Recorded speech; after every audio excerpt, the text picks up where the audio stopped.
start your English textbook. First flight in second poem Fire and Ice written by Robert Frost. Robert Frost के द्वारा लिखी गई है, जो अमेरिकन पोएट हैं। ठीक है, इन्होंने इस पोएम के अंदर हमें समझाया गया है या एक्सप्लेन करा गया है जो एक इमोशन ह्यूमन बीइंग के इमोशन को जोड़कर फायर को इन्होंने मीनिंग लिया गया है डिज़ायर से, इच्छा से, और आइस की मीनिंग ली गई है नफरत से। वहाँ उसको सिंबॉलिक करा गया है, जोड़ा गया है, एक सिंबल बनाया गया है, सिंबल यानी कि उसका प्रतीक लिया गया है। प्रतीक, फायर को प्रतीक माना है इन्होंने इच्छा शक्ति का, और आइस को माना है नफरत का। तो इन दोनों के द्वारा दुनिया कैसे नष्ट होगी वो इसके अंदर उन्होंने एक्सप्लेन करा है, बताया गया है। तो हमारे इमोशन इसके अंदर अटैच करे गए हैं फायर एंड आइस से। आपको ये वर्ड से ही पोएम का सारांश या समरी आपको समझ में आने लगा होगा। अब फर्स्ट लाइन टू लाइन आपको हम समझाएंगे। फर्स्ट है,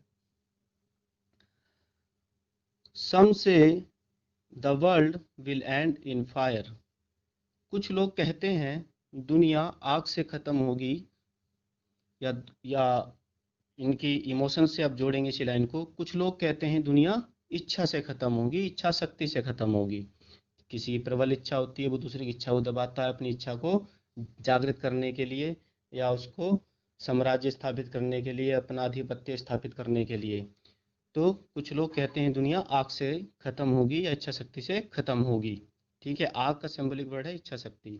सम से इन फायर, कुछ लोग कहते हैं दुनिया बर्फ से खत्म होगी, बर्फ से खत्म होगी। अब इसका इमोशन से जोड़ेंगे। कुछ लोग कहते हैं दुनिया नफरत से खत्म होगी, आज इसको लिया गया है नफरत से। ठीक है, उसका सिंबल बना है नफरत, दुनिया नफरत से खत्म होगी। From what I have tested of desire, poet अपने एक्सपीरियंस से कहता है मैं डिजायर इच्छा को या आग को अच्छे से जानता हूँ या समझता हूँ। I hold with those who favour fire, poet उन लोगों का समर्थन करता है जो कहते हैं दुनिया आग या डिजायर से खत्म होगी।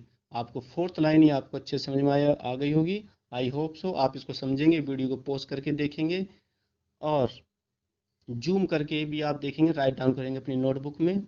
कोई भी डिफिकल्टी डाउट हो आप मैसेज कर सकते हैं या कॉल कर सकते हैं मेरे पर्सनल नंबर पर। Next fourth line, but if it had to perish twice, perish का यहाँ मीनिंग वर्ड लिया है, पेरिस न्यू वर्ड है, इसमें पेरिस का वर्ड लिया गया है नष्ट होने से। ट्वाइस होता है दो बार। तो पोएट क्या कहता है, पोएट सेज दैट अगर दुनिया को दो बार खत्म करना होगा, I think I know enough of hat, तो उसके लिए हैट ही काफी होगी या नफरत ही काफी होगी। पोएट ने हैट नफरत को एक्सपीरियंस किया है और वो कहता है कि उसके लिए हैट भी काफी होगी, आइस भी काफी होगी, नफरत। To say that for destruction ice is also great, destruction word का मीनिंग है नष्ट होना।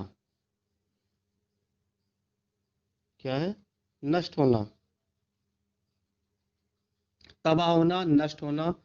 पेरिस का नष्ट होना, डिस्ट्रक्शन तबाह होना, बर्बाद होना।